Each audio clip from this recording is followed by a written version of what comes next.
So right now, we're ready to essentially begin putting the tire back in place. The first place you start is at the valve stem. Usually at this point you can use your thumbs to just put the bead of the tire over the edge of the rim. As you see, I'm kind of walking each of my thumbs around the tire as I do this.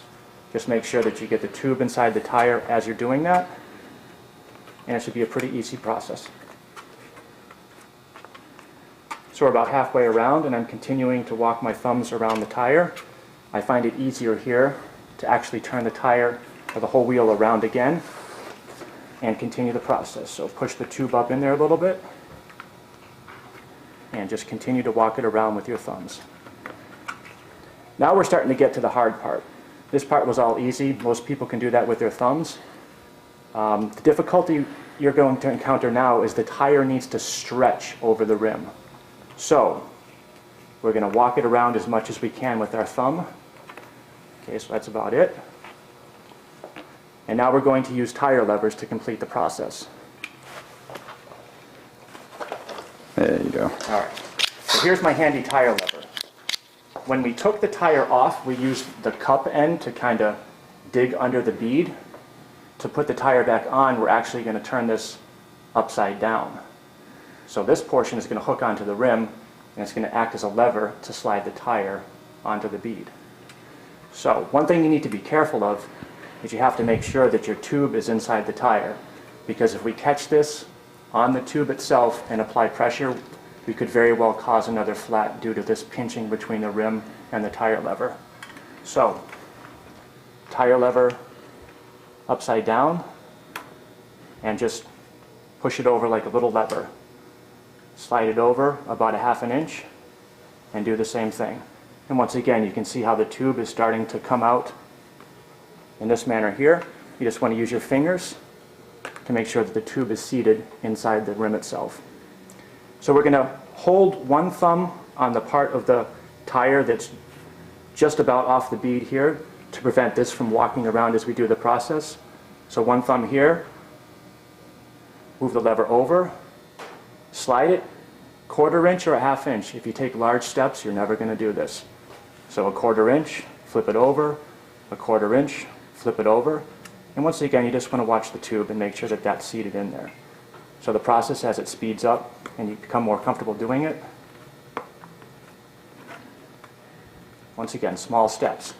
If you try and go to the middle here, you're never going to get that.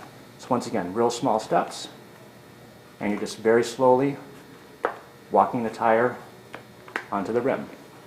So our tire is now essentially back on the rim, and we have a tube inside.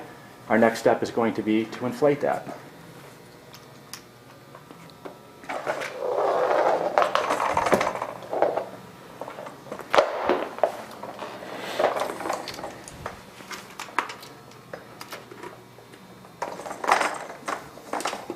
So for a typical road tire, what I like to do, I like to put about 40 or 60 pounds in to start with.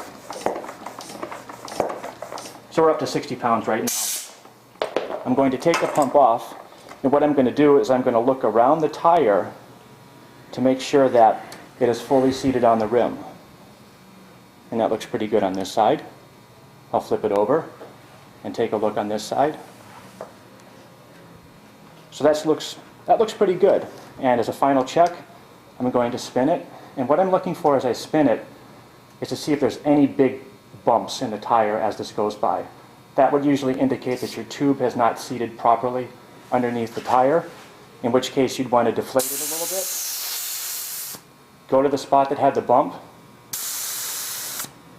and just peel back the rim a little, or peel back the tire just a little bit and take a look down in there to make sure that the tube actually isn't underneath the bead.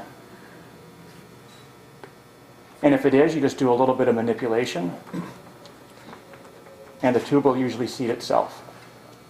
And you can give it another spin as a quick check. This is probably going to be okay. So we're going to finish the inflation process.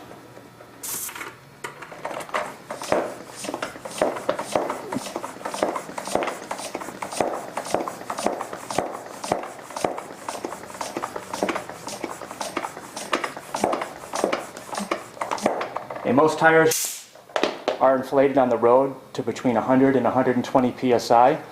On the side of most of the tires is going to be some writing that will indicate the pressure that you can pump it up to. And I'll give it another spin. I don't see any bulges there. So at this point we can say the tire has been fixed, and close our valve stem, and it's ready to install. Now you understand how to change a flat tire, what are some other options, and how can it happen on race day. That's what Mark's going to show us. So at this point, you're on the race course, everything's going well, you're on the bike, you get that flat tire. You hop off the bike, and Mark's going to show us how that tire can get changed. And while he's showing us, I'm going to talk about a couple other techniques you can use. You saw Mark use the floor pump. A lot of cyclists like to use a frame pump. This is a pump that you can carry in your back pocket, fasten it to your frame. This pump opens up. Once you get the tube on the tire, you inflate it just like that. It takes a little bit longer than a floor pump, but it's real convenient. Another option, they even make these pumps as small as something that fits right in your back pocket. It takes even more time to inflate, but this pump will inflate that way. Probably going to spend a good 5 minutes pumping up the tire, but a lot of athletes will want that super lightweight tool. What Mark's going to show us how to use is a CO2 inflator cartridges. These CO2 inflators have pressurized CO2 inside the cartridge. You place it in an inflator head, turn it on the wheel, and immediately, as you're about to see, that CO2 is going to inflate directly into the tire. In seconds, your tire is going to be inflated. Mark's putting the inflator head on right now, and now he's going to release it. Just like that, he's inflated the tire. That tire goes back on your bike, you're back on the road, barely lost any time at all.